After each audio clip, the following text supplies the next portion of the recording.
Well, great to see so many people here this evening. Big welcome to the Buddhist Society's basic meditation class.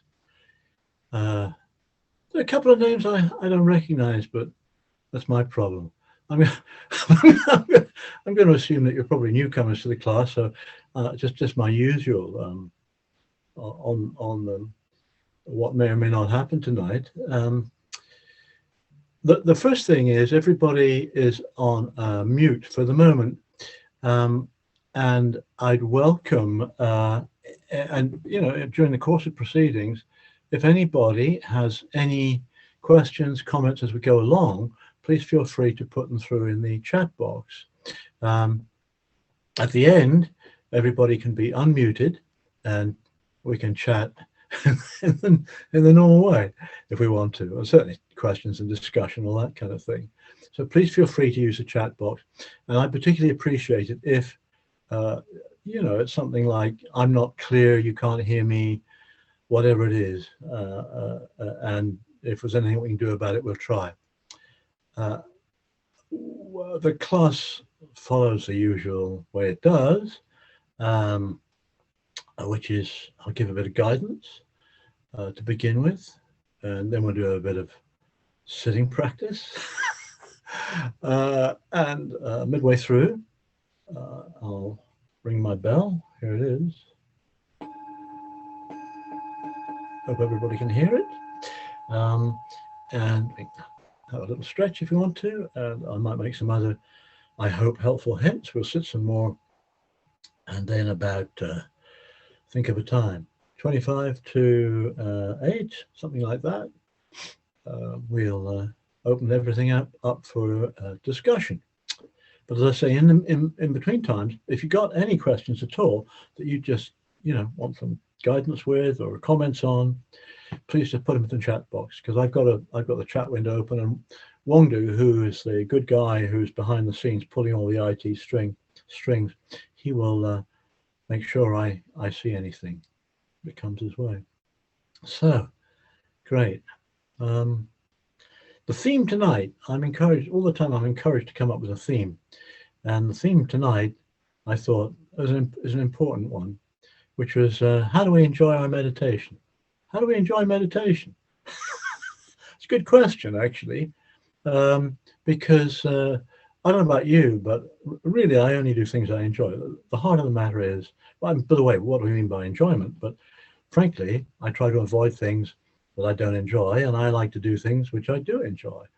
And it really helps if we all enjoy meditating. Simple as that. I mean, not just here in this group, but on our own. And sort of the theme, if it's enjoyment, I mean, I want to say something right now, which I really mean, which is going to help, I hope, this evening. I hope this evening's class, which is, and I mean this, you've done all the hard work. We've done all the hard work. We've got here. We've done all the hard work, made space in our lives for this little class this evening. Well done. It's that sort of thing. It's like, yeah, we've done all the organizing, getting things right, or good enough, getting here, finding our favorite chair or whatever, disconnecting the phone, all the stuff you try to remember to do.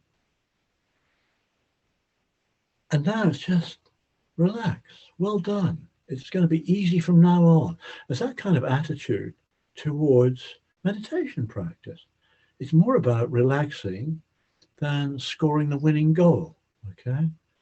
That's a good attitude to take. Now, I say that because yesterday I went up to Amaravati Monastery, and for all I know, some of you we're up at who are here tonight. We're up at Amaravati as well yesterday. We went up there. It must have been about 100 people altogether, including monastics, and we were there to hear Ajahn Subhaddo give a talk in the middle of the afternoon. That's very unusual, and I don't know why he did it. But anyway, who's complaining? I'm certainly not. So we went up there and I heard Ajahn Subhaddo, and I certainly went up there because both Ajahn Subhaddo and I are getting on a bit, and the reality of the situation is, how long is maybe we'll never meet again. It's that sort of thing. That's true. So I really wanted to hear him. I mean, he's got YouTube and he's online and all the rest of it. But I just wanted to, yeah, there we go. Good to see you. Signed up there yesterday. And he talked about a number of things, including his travels over the last few months. But the real Dharma in what he was talking about, he was really pointing to the heart of Buddhist practice. What's all this about?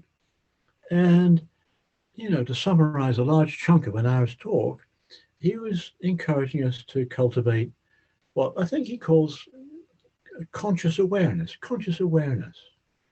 Just that. That's the heart of the practice, realizing this, the natural state of the mind. The natural state of the mind. That is what it is all about. That's what it's all about. And of course, that's what we're trying to do when we do this mindfulness practice. We're trying to cultivate this ability just to be aware, just to be knowing, just to know. The Buddha is the one who knows. Okay. Ajahn Subhaddo talks about being the knowing. That's it. That's it, you see. And you might just notice the difference between what I call secular mindfulness and why the Buddhist Society puts on a course in mindfulness. This is what I guess this is. Everybody's doing mindfulness around here. Why is the Buddhist Society doing it? I mean, apart from the fact that one step in the Eightfold Path is right mindfulness. But that's the point. So, if you're learning about mindfulness in a secular context, a non-spiritual, non-religious context, it's a very worthwhile thing to do. It has therapeutic value, as we all know, specifically, and help us alleviate the dukkha, the suffering, the unhappiness associated with depression or anxiety. It's jolly good from that point of view. And that's why, people who are not Buddhist at all and would never be Buddhist, and from other faiths as well, learn about mindfulness and practice mindfulness. And we're doing it, in order to cultivate conscious awareness, to realize the true nature of the mind. And by the way, on the way, very pleasing byproducts might be the alleviation of anxiety and depression. But that's not the end point. If there is an end point at all, it's just being aware, conscious awareness. That's what it's all about. Now, when Ajahn Subhaddo says that's the heart of practice, that's what it's all about, do you notice, as I do, a tendency to sort of get it, particularly a period of meditation. Gotta get that. That's pretty good. That sounds awfully like enlightenment. Want a slice of that. Go for it. Ajahn Subhaddo says that's what it's all about. Gotta get it. Go for it. And it reminds me of something. Many years ago, it was okay to smoke in the Buddhist Society. And so we'd have the Thursday meditation class, and there would be other classes going on in the building at the same time on a Thursday evening. And before the class, go down into the basement. There's a nice kitchen there, and people go and have a cup of tea or a cup of coffee. And this is the point of the story: have a cigarette if you wanted to. And the other class that was being held there, it was quite noticeable to see the folks, typically blokes, typically men, who'd be there having a cup of tea, but also really having a cigarette. It was like, it was like they're just about to go into the pressure cooker. It was that sort of approach, and it was very, very noticeable actually. And I sort of, we're going to work hard tonight. We're going to go for it. We're going to get it right tonight, And I sort of admired them for that in a way. I thought it was a bit odd. And then, to tell you the truth, you go down after an hour and a half or whatever of our respective class. A few of the guys there from the previous class would be there. They'd be lighting up again. I was like, that's over. That kind of, it was quite interesting to see that. So on the one hand, I sort of admire their determination, right? But on the other hand, I just felt concerned that they might be, tensing up and getting stressed a bit. And what that happens, this sort of go for it attitude is not very helpful in this practice. And, if you don't get it tonight, now, or you don't feel you're getting anywhere with it, it leads to disillusion and despair, and you probably want to give up. I mean, why bang your head against a brick wall? You know, particularly if there's not really a brick wall there at all. But I mean, that's, it's part of, our attitude is, you gotta crack it, got to get right. And although I admire their determination, I don't think this approach makes it very enjoyable. Is that what enjoyable meditation is all about? Or should meditation be enjoyable? I'm more encouraged to do something that I find enjoyable. So what I want to encourage, and certainly Ajahn Sumedho, I'm sure, I don't want to put words in his mouth, but I've known him for many years. I'm sure he would encourage it, and certainly other meditation teachers as well. Ajahn Brahmavamsa, for example, who gave a talk at the Buddhist Society within the last couple of weeks, would encourage a much more relaxed approach to meditation. Relax, rather than kind of going for it, getting somewhere tonight, setting targets with all the associated judgment involved. Well, got a little way, but there's always more to do. And at one level, that's probably true, but that attitude does not help at all, because as I said, it can lead to despair, actually, a sense of failure, which is, notice how we easily muddle up, the perfect becomes the enemy of the good, or the good enough. You don't want that sort of thing. So tonight, I just want to encourage open-minded curiosity. Relax. Take a more relaxed approach. Take your foot. If your problem is trying too hard, if when we meditate, we're getting a headache, I mean, there might be because we've got flu or something, but if we get a headache because we're trying too hard, take your foot off the pedal. Relax. There is no immediate goal. There is no target. There is nothing to get. I'm terribly impressed by that person I heard at the Buddhist Society say, just sit down for a few minutes and see what happens. That's a great attitude.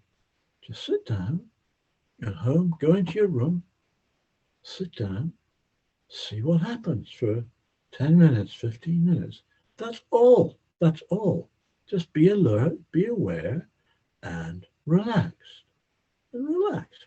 So the first thing I'd encourage when it comes to posture is wherever we are, whatever we're doing, just discover. This is a journey of discovery. Everyone's going to work this out for themselves, because everybody here's got their own body, and I can't tell you what to do. But I mean, in general, try and find a posture that is alert, well, I'm going to go to sleep, right? But also relaxed, an alert, relaxed posture. So I'm just wriggling around to make sure I'm practicing what I'm preaching here. Alert, well, for me, that means kind of uprightish, but as devoid of any tension as I can. Hey, getting loose, relax.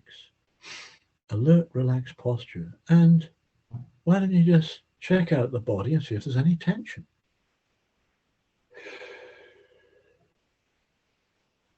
Or you can give that a grand name like body scanning or sweeping the body. Just check it out. Is there any tension anywhere? Are you just aware of ordinary sensations in the body? I expect. Pressure of sitting, heat or cold, movement of breathing, hands touching something. I would encourage closing the eyes, but you don't have to.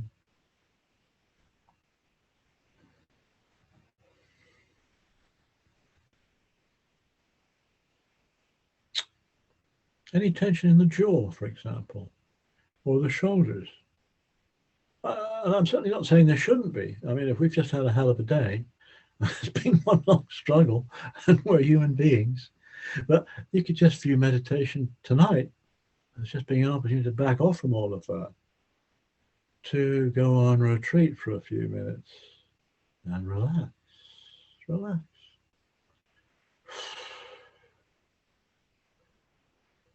Alert, but also relaxed. How's the body feel?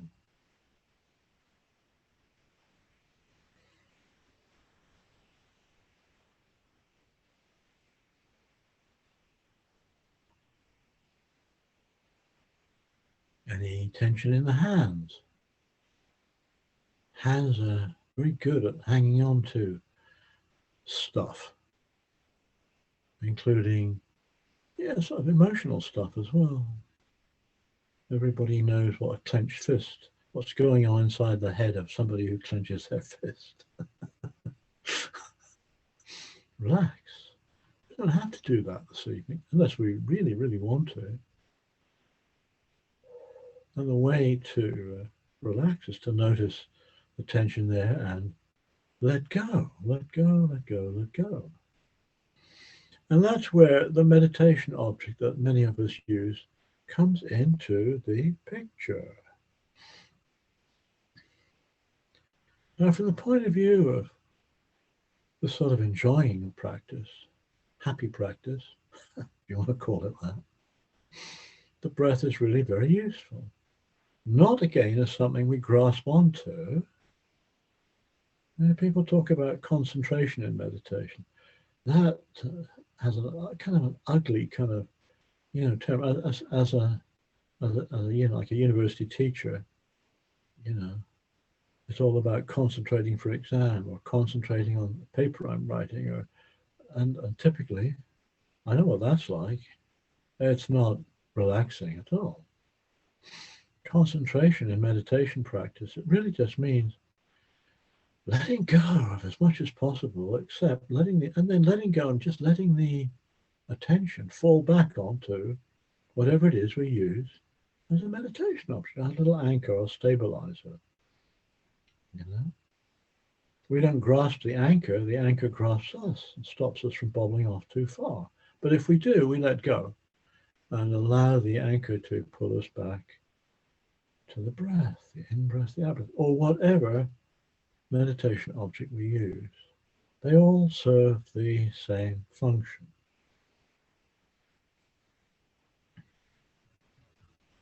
We attend to the meditation object. We don't grasp it. We don't concentrate on it in any conventional sense of concentration. It's there. A lot of other stuff comes into the mind, into consciousness. We notice that. But we develop this quality of letting go, of relaxing the attention. The attention wants to grasp things, doesn't it? Grasp or push away from, react to, clamp onto stuff in the mind. So the real effort really is to let go of all of that and point the attention back to breathing in and breathing out. Breathing in and out. And, there's a secret. The breath can be very enjoyable, very pleasant, enjoyable. But it's not stimulating, other than in this very kind of passive sense. So the attention will wander. That's us, that's our makeup, this wandering mind. But we're sort of changing habits in this meditation practice. So the mind will wander, but instead of allowing the attention to get completely lost in the past or the future, blah, blah, blah, blah, blah, you notice that. No judgment, no criticism. That's it's okay. Let go. Bring the attention back to the sensation of the breath. In and out. Physical sensations, physical. It's a physical feeling. A long breath or a short breath, a deep breath, a shallow breath. They're all as good as each other from this point of view. Don't figure out why. Just attend to it. Not grasping it, but letting the attention rest on the breath. That's all.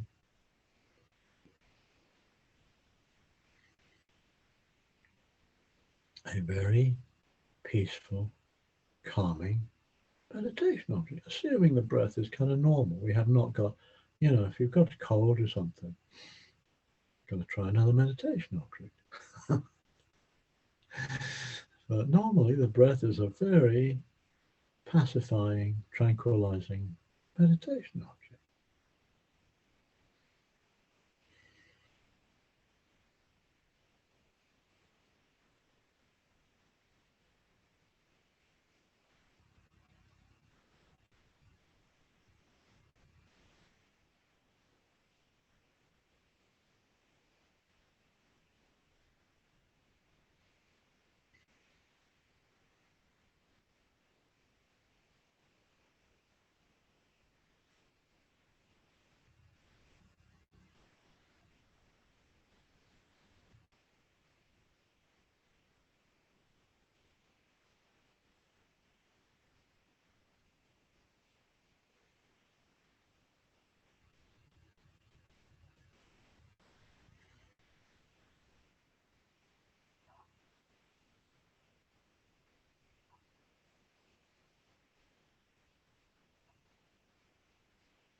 We've done all the difficult work, just getting here, settling ourselves down. Relax, relax. Breathe in, out.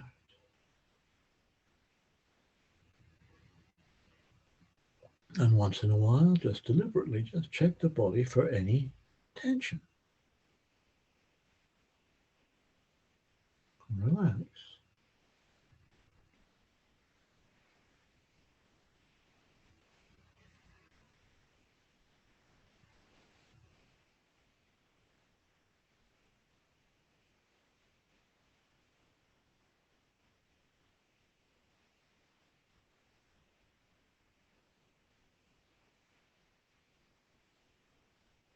And if we've swung too much in that direction and we find ourselves nodding off, remember, we've got to be alert in this practice. So we know what's going on. The dullness is creeping in. So put a bit of effort perhaps into holding the body up and opening the eyes. Still, the breath there is a meditation object. Note the sensation of feeling dull or drowsy. Back to the breath.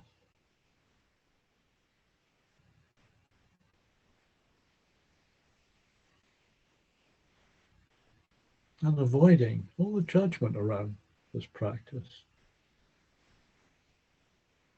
When we understand what we're doing, we can't get it wrong. So if the mind wanders, that's the nature of the mind, or one aspect of the mind. One aspect of the mind is for the attention to wander. Another aspect of the mind is to attend to that, to attend to the attention. Well, there we go again. Let go, back to the breath.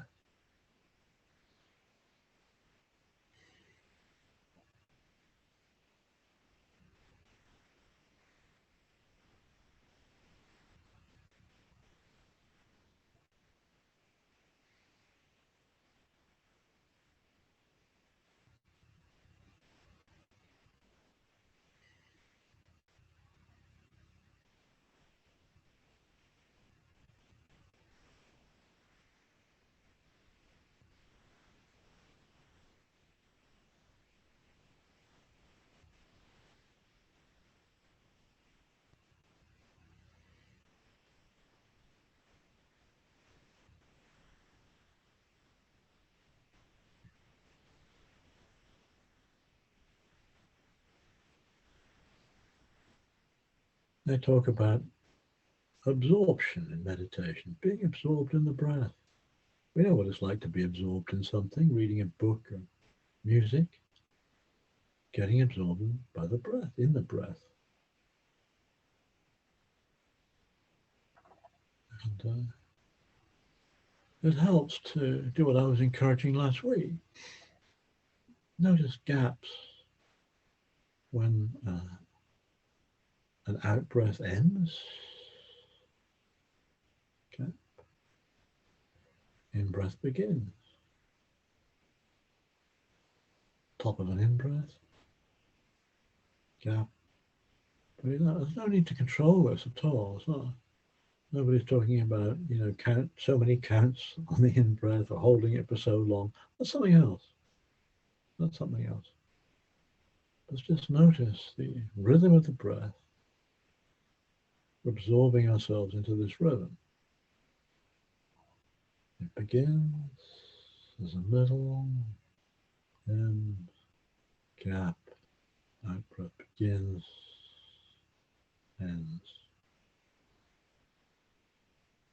No control.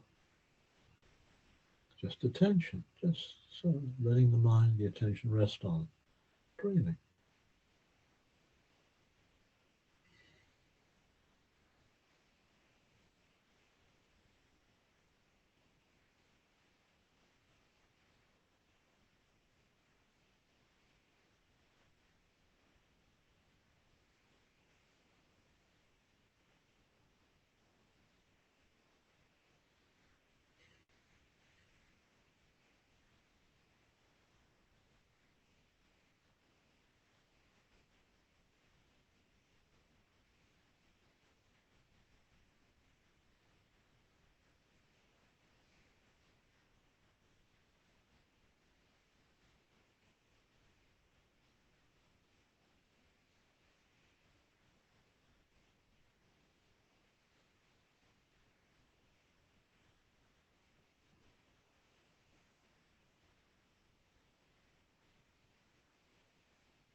And the effort is to let go. So there'll be sounds. For example, I'm making a sound now, I'm afraid. You notice that, let go, back to the breath. You get a feeling, maybe a feeling of sitting here. You notice that. Feels like this. Redirect the attention back to the breath. This does require effort. A particularly juicy thought or a particularly trivial thought pops into the mind. There it is.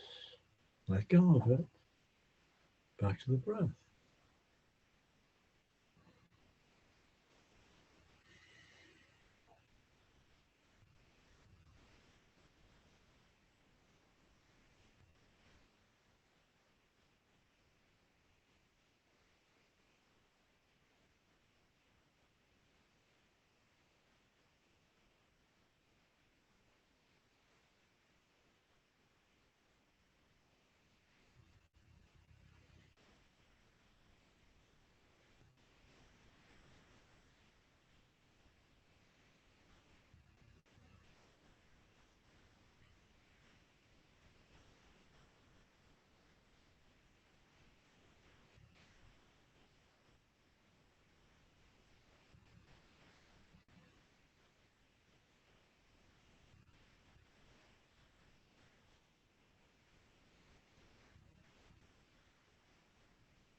And once again, if we find we're trying too hard to follow the breath, no, that's not it. Relax. The breath will be there, all right. Don't grasp it. Just notice it. Breathing in, breathing out. Breathing in, energizing. Breathing out, relaxing.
So enjoying meditation,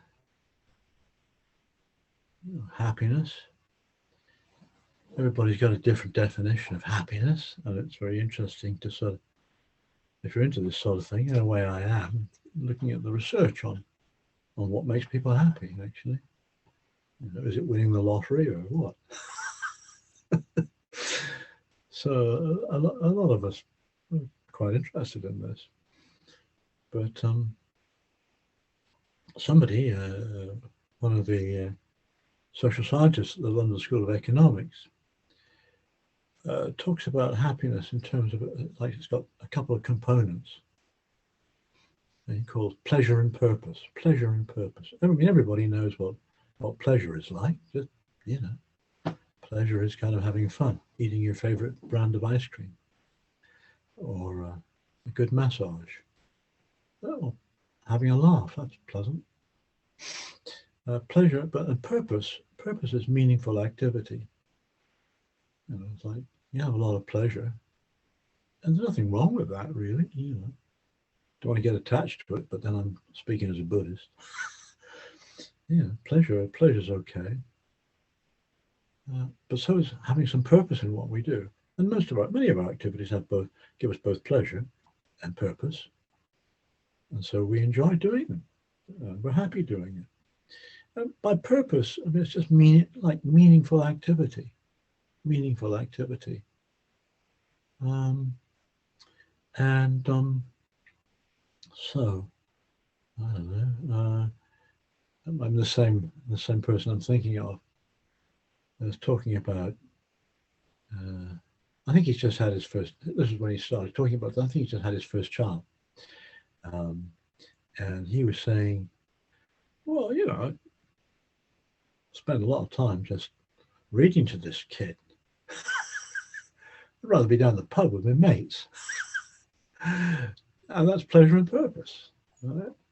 Pleasure would be going down, having a beer, talking to your friends, maybe watching the game on TV. But, looking after your child is purposeful activity. And it gives life some purpose and meaning. It's rewarding, and it's rewarding. And obviously Buddhist practice, I'm going to say can be, for many of us who've hung in there and done it, right? A very rewarding thing to do, obviously. So these folks I was telling you about way back, who were kind of just about to go into a meditation class, and it was like, I got the impression that it was kind of sort of a pressure cooker. They were there kind of smoking away, lots of determination. And I hope, and they keep on coming back for more, but no way could I construe that it was sort of pleasant. But it was highly purposeful. There was a goal out there, sitting in a proper way and doing the practice in its right way, and maybe a flash of enlightenment would result. Highly purposeful. So I'm not knocking it, but I'm just kind of saying, I think in a way that's kind of a bit fragile. You want a bit of heart in your practice as well. What's the pleasure of meditation? Just the pleasure of meditation, where there's not a lot of striving.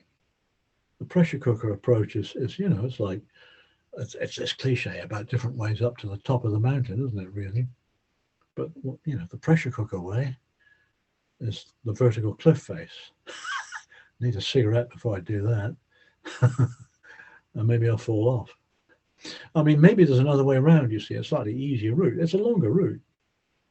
But maybe there's less critical self-judgment involved. Maybe it's even more pleasant.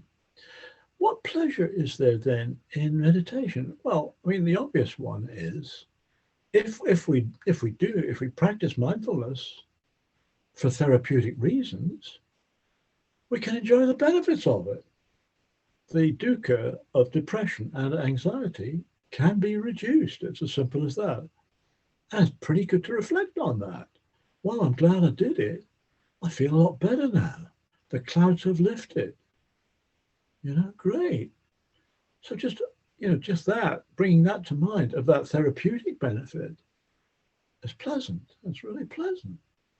There's this story of, I think he's even on a video somewhere. You've probably heard of Thich Nhat Hanh, who died relatively recently at a very ripe old age, a Vietnamese Zen master. And somebody asked him about how should we deal with nightmares? And Thich Nhat Hanh said, "Oh yeah, I suffer from nightmares. I suffer because he was experienced all sorts of horrible things during the Vietnam War. So I suffer from these nightmares, these flashbacks, but they make me happy. Huh? When I wake up, they've gone. I feel really happy then." If it wasn't for the horrible nightmare, I wouldn't feel happy. Well, he can get away with making that sort of statement. But notice the absence of dukkha is what they call sukha.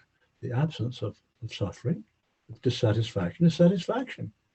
That feels pretty good. That's pretty good. But also, what we've been doing this evening, I guess, it's like we can use meditation quite deliberately to calm down, to relax the mind.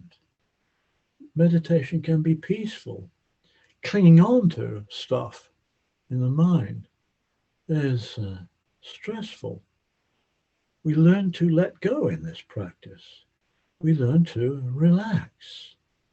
Let the attention settle on something tranquilizing, potentially tranquilizing, which is the breath. Enjoying the breath. The breath can be a really lovely meditation object. And we're not doing anything else other than that, enjoying empty-headedness, not doing anything, just living in the natural state of the mind, the openness of the mind, just conscious awareness, going back to what Ajahn Subhaddo said. That is very enjoyable, very enjoyable. So just appreciating the pleasure, in the usual sense of pleasure, the pleasure of peace of mind. Awareness itself, knowing itself, is peaceful and is pleasant. So meditation, when we're doing meditation, here we are at the Buddhist Society, as it were. This is the Buddhist Society's basic meditation class, mindfulness meditation class. There's lots of purpose there. I'm a Buddhist. I'm doing this purposefully. It's part of the, it's part of the deal.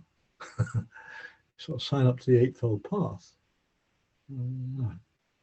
But so it's full of purpose. But also, if I get it right, if I practice in a less striving, less goal-orientated, target-setting sort of way, it can be extremely pleasant, very blissful indeed. So pleasure and purpose from meditation.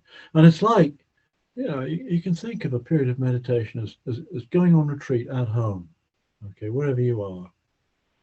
It's been a heck of a day out there, all sorts of fun as well as stress and whatnot. Mine's been up and down all over the place, pretty exhausting, for good or bad. And then you come into your room, close the door, sit down, and just let go of the world for 10 minutes or so. Right? And just enjoying doing something very simple, like breathing in and breathing out. It's our daily retreat. It's something we really look forward to. We want to do it. So we do some more. I'm just looking to see if anything's come through in the chat box. Somebody's just said they've got to go early. Thank you very much for coming. Have a good week. No other questions or anything like that have come through yet. So let's sit for a bit longer. And we'll just let enjoyment come our way.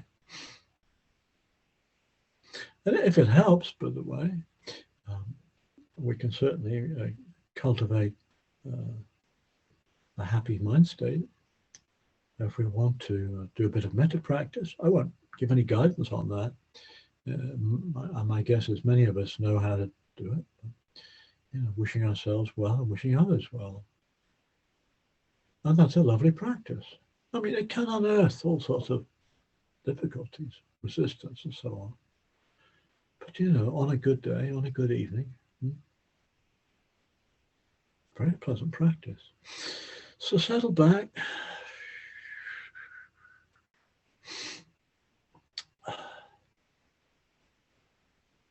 Check the posture.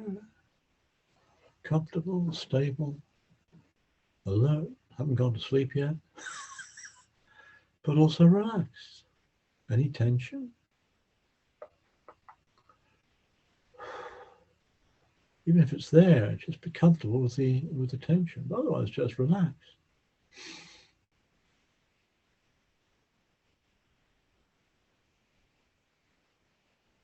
Check the mood. Any sort of striving going on?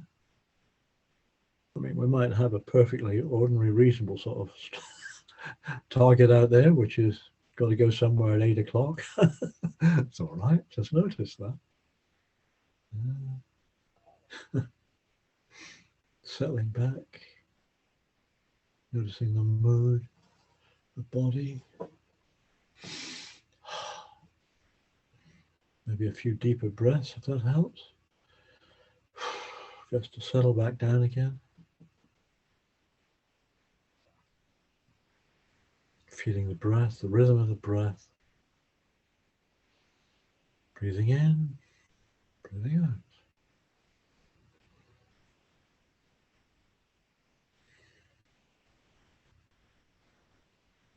And as I say, as I always say, if I'm talking about using the breath as a meditation object, and you're using something else like a mantra or the sound of silence or whatever, it fulfills the same function. It's just a little home, a little base, a little place upon which the attention can settle. Somewhere we can redirect the attention when we let go of the alternatives. Not cling to, not grasp onto, not obsess over, not hang on to. Just let the attention rest.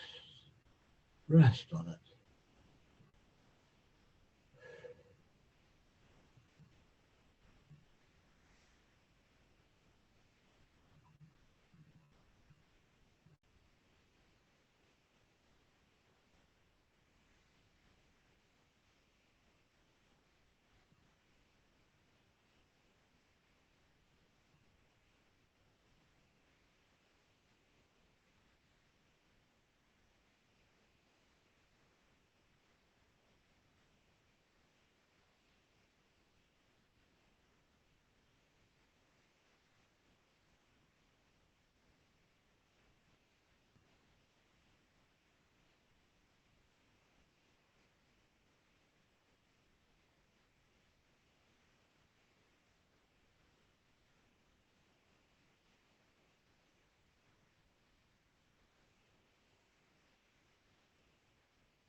Getting absorbed in the breath in the sense of following each in-breath all the way through from when it begins to when it ends.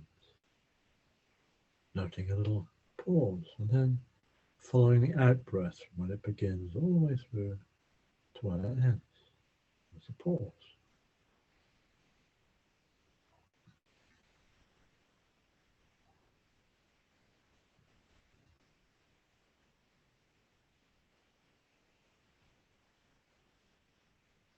And noticing the pulls and pushes that are going on for the mind to wander. Just notice that. That's natural, part of our programming. These sensations, these energies come into the mind. We're aware of that. No judgment involved.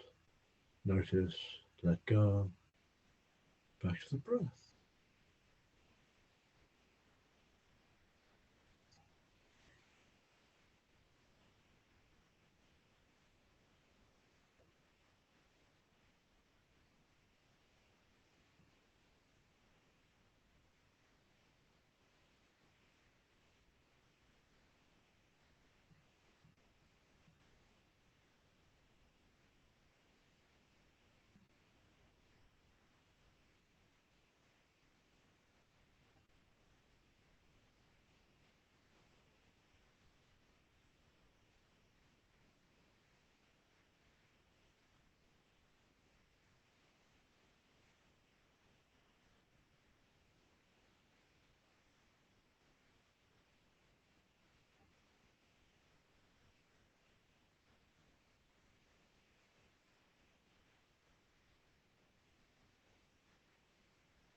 So we can all unmute if we want to.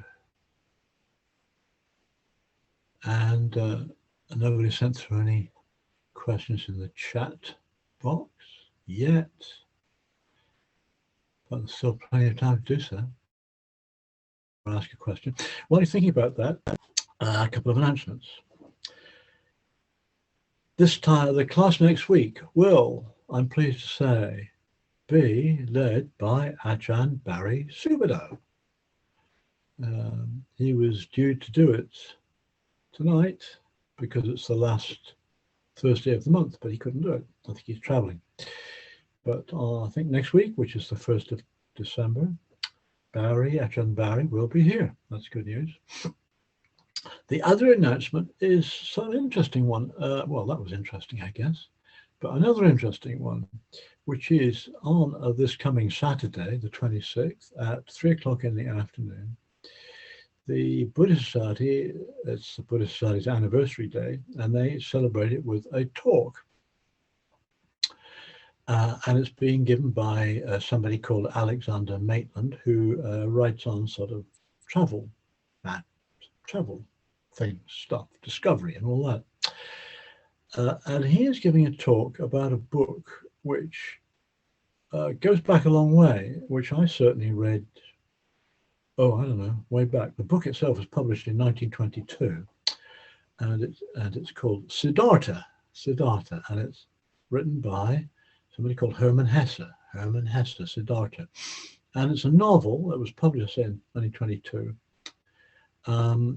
And it became really quite influential in the 1960s. Now, it's a novel. Well, it's sort of a novel about somebody's spiritual discovery. As I say, back in the 60s, I think, I'm trying to think when I did it, probably read it, I don't know, late 60s, early 70s, something like that. It was quite a popular book.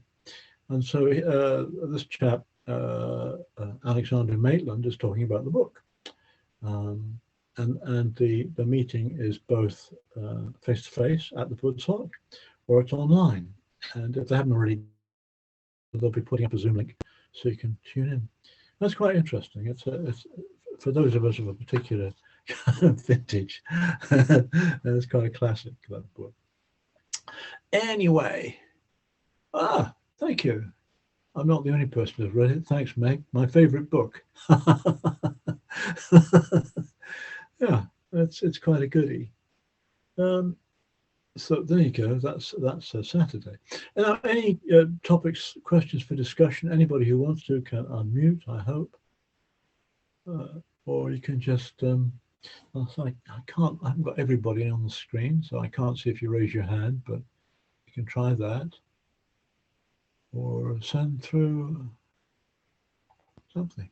I know. I've got another question for you, Ajahn. I know Ajahn Barry always likes to know in advance if anybody's got anything that they'd like to hear his opinion on.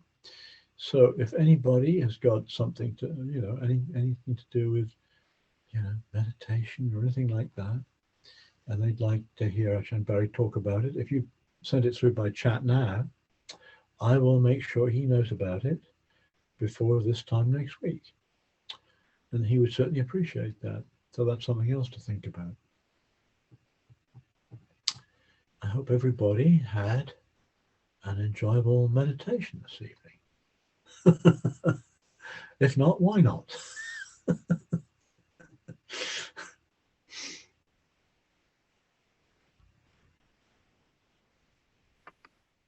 Hi, Colin. Sorry, I don't know if you can see me on the screen. I can see you, Valentina, and I can hear you. Oh, good. It's probably a really stupid question, but how do you enjoy meditation without getting attached to it? Is that even a thing? Oh, that's yeah. No, I mean, it's a good question. It's a good question. Because it is extremely, it's like, wow, it's really pleasant, actually. I really enjoy it. And in terms of getting attached to it, yes, one could get attached to it. I'm prepared to bet that none of us here live in the sort of conditions where you can get attached, but monastics can get quite attached to it, particularly if they, the monastics I'm most familiar with, obviously, are the Amravati and Chittalist Sangha, and they live in a community. And in a community, there are lots of community activities and responsibilities out there. And it's certainly not a quiet and peaceful place. But if a monk or a nun went away to, a sort of, I should say, a mountaintop, somewhere in the forest or on a mountain, it was very, very quiet, and they spent a lot of time there, and you could get kind of really very attached to that sort of peacefulness. Yeah, you could, but you put your finger on the word attached, but that's another attachment. That's another attachment. So the trick is, it was quite interesting you say that, because Ajahn Sumedho, he really covered a lot of ground yesterday in his talk. And I think he was talking about the sort of concerns you have there.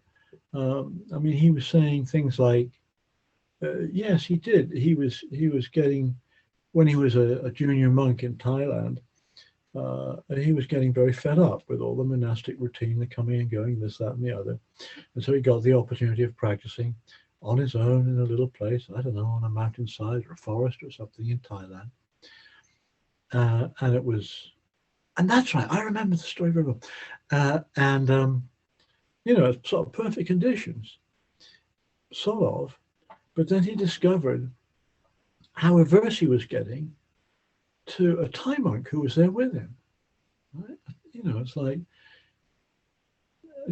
like, you just want peace and quiet. You don't want other people around who you don't even like for no very obvious reason. And I mean, that's just sort of a message there, isn't it? But I mean, the problem is getting attached to anything we like peacefulness, because life is intrinsically not necessarily peaceful. But can we develop this quality, this ability, this knack, this skill, whatever you want to call it, of kind of living in the world with all its ups and downs and lovely people and people we can't stand, and it's like, okay, can we let go of that? It's that kind of, it's a functional sort of peace of mind. And then you do what I like to do. I've got my little study here. Outside I'm quite a busy bee, and quite a lot's going on. And it's really nice, just for a few minutes. It doesn't have to be an hour and a half at the Buddhist Society, but just popping in here, closing the door. I do take the phone off the hook these days, and just getting a bit of peace of mind. And it's really nice. And I enjoy doing. That's the point. I enjoy doing it. If meditation was always a slog, I bet you I wouldn't do it.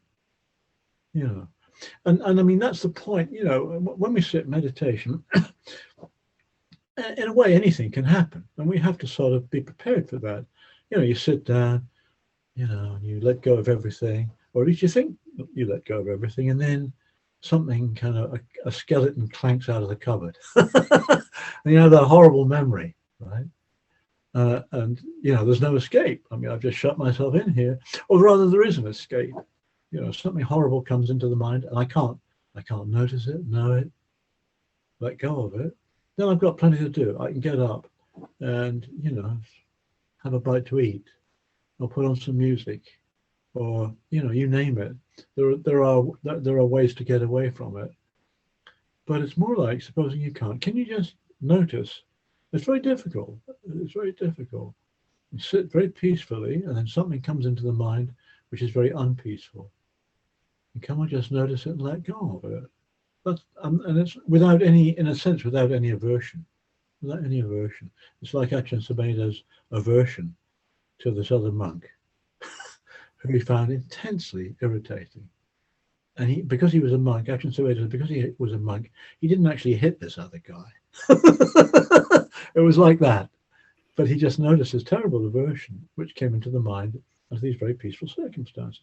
So I think, I think it's really great to have opportunities. I mean, like retreat time opportunities, when one is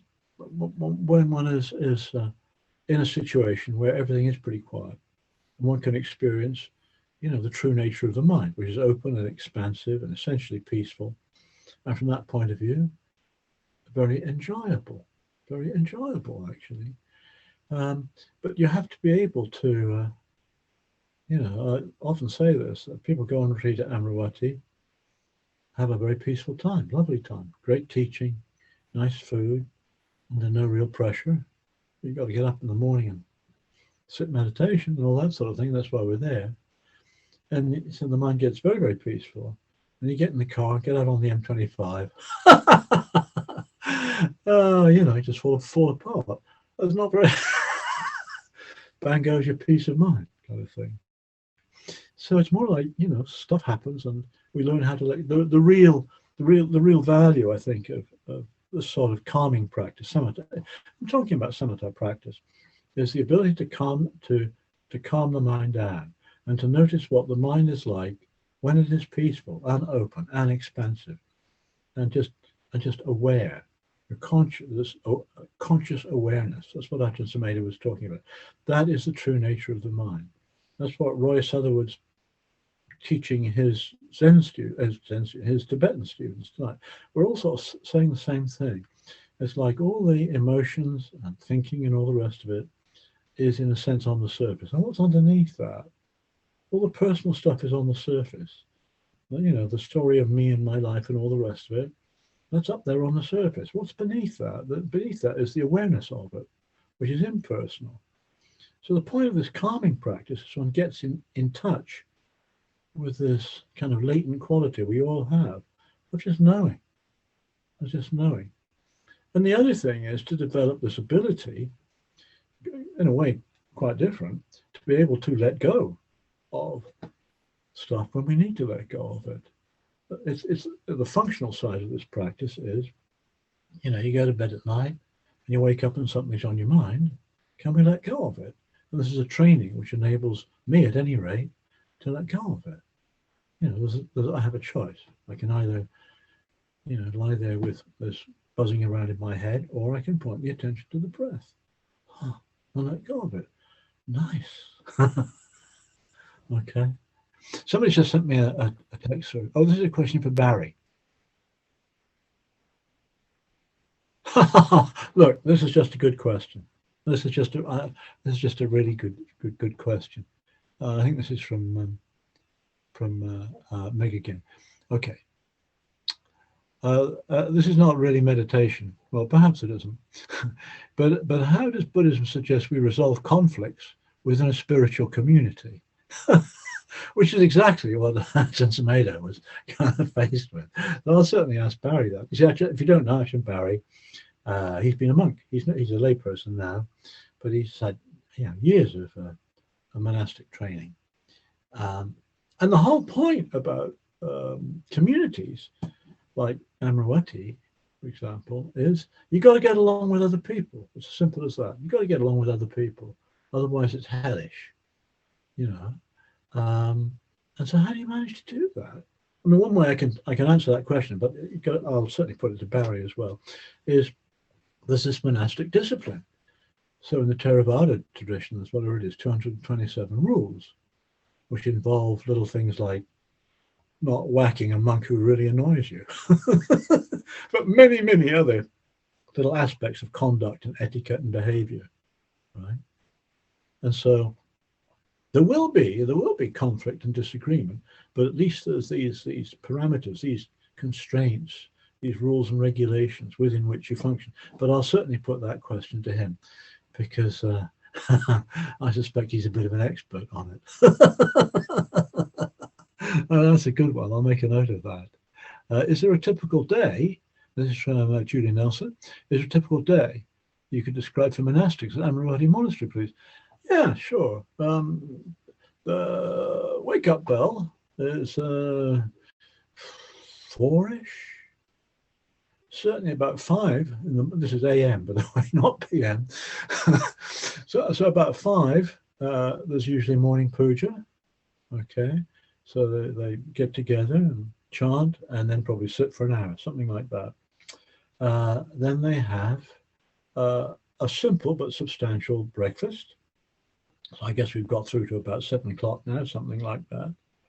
And then really for the rest of the morning, there are chores to do, because you've got to keep the place on the show on the road. You've got to do simple things like making sure the roof doesn't fall off, or answering correspondence, or this kind of stuff. So they do those kinds of jobs. Then there's the main meal of the day, because they don't have anything really to eat after. I'll say more about that in a moment.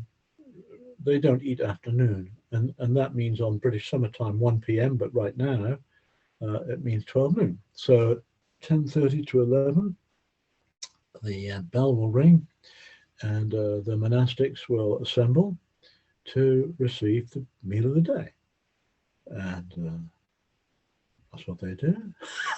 And all this is done the very traditional way, with alms bowls, and food is put into the bowl, etc., etc., etc.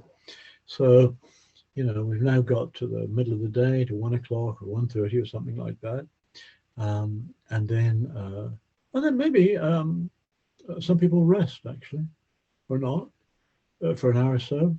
And then after that, there may be other chores. There may be a study, the Buddha's teaching, suttas, that sort of thing. Or visiting, going out on visits, going to schools.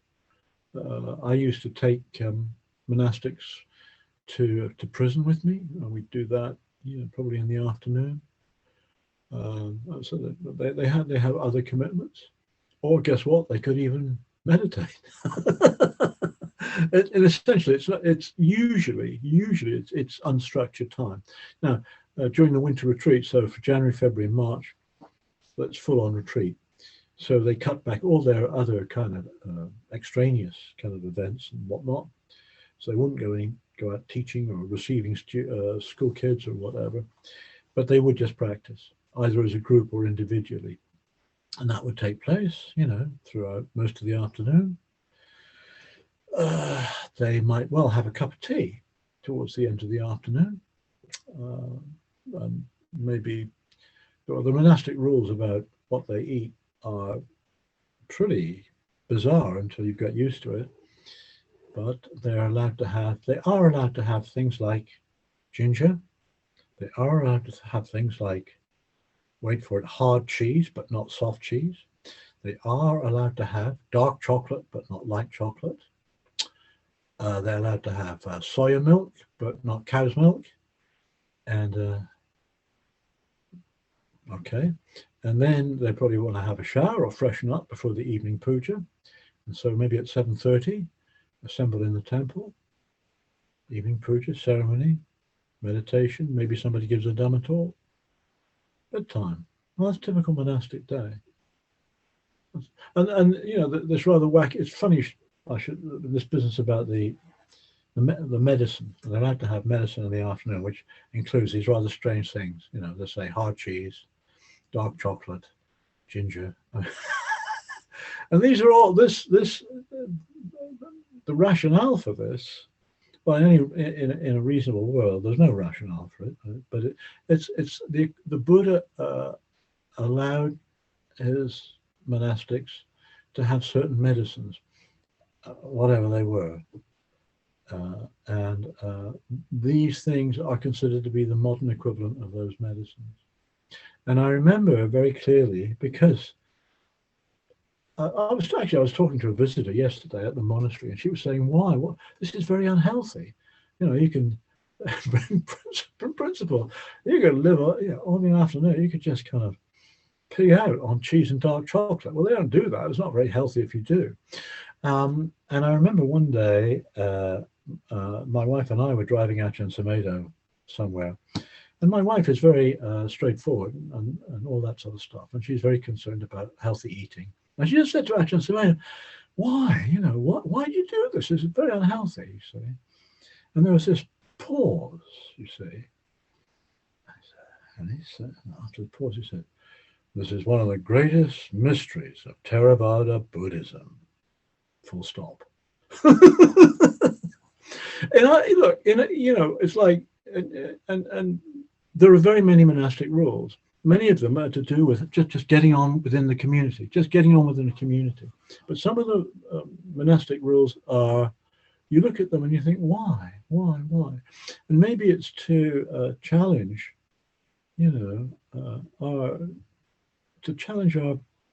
our attachment to logical conventions, actually. It's like, if you sign up to be a monk or a nun, this is what you do. You signed up for it. You don't have to do it. You signed up for it. And these are challenges. You're mindful of aversion towards this sort of thing. You look at it and you think, there's no sense in this. That's just aversion in the mind. That you let go. That you let go. So it's this sort of thing. That's the way I view the monastic rules. Some of them are extremely practical and sensible, which are enabling our community of 40 people to get on with each other without going totally berserk, right? Because although the monastics I know are lovely people, and the thing about them is they're there for a purpose. I mean, they've become monastics with an aspiration for full and complete liberation from suffering. But they're all distinctly individual people. I mean, anybody who wants to become a monk or a nun is unusual. I mean, I don't mean unusual in the weird sense, unusual in a statistical sense. You have to be a rather unusual person to want to do that. Simple as that.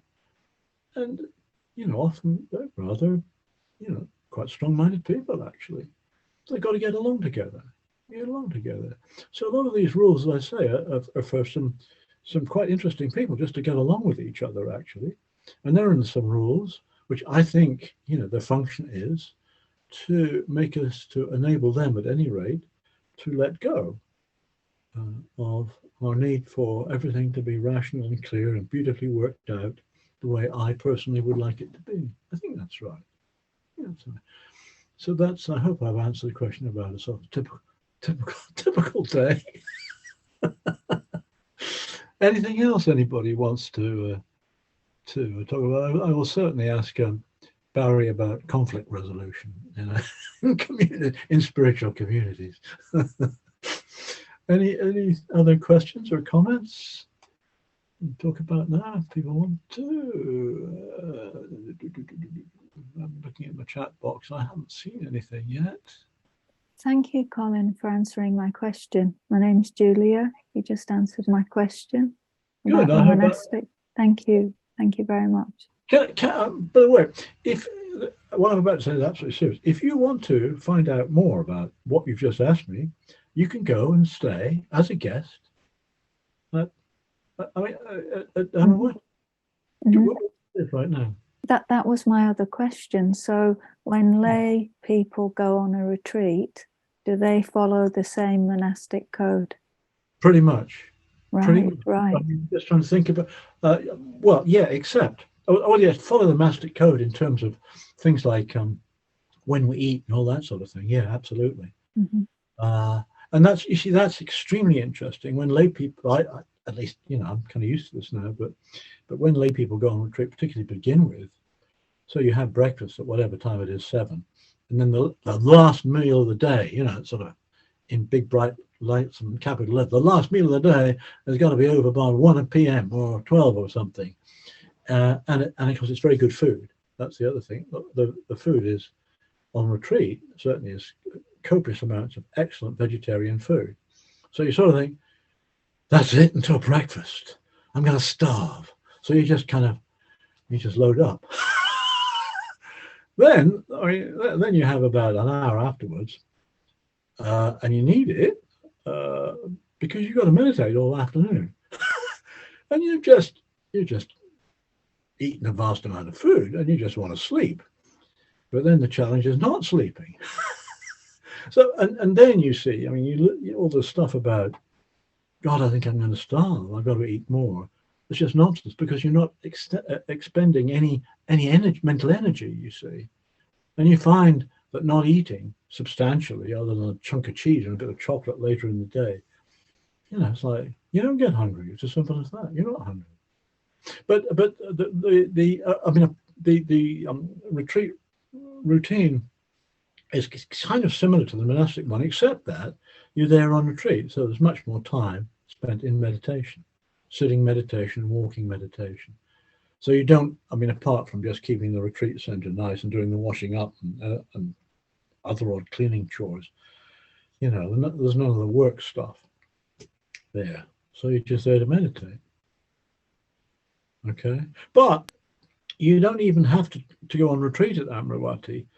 Guests are welcome to go and stay. And then you'd muck in, you'd help, you see, with monastic life. Okay. Mm-hmm. So you do all the morning and evening pujas, and you'd get a job like peeling potatoes and for the meal. Very useful things like that. Or doing a bit of painting and decorating, but you'd be part of the monastic routine. And you can do that. I mean, you can't just sort of pitch up. You'd have to write in and ask if you can come and stay. But yeah, why not? Why not? I haven't seen any other. Thank you. Well, and I want to thank everybody here for sitting meditation with me this evening. It would have been very lonely doing it on my own. So thank you, everybody. Have a great week. Take care.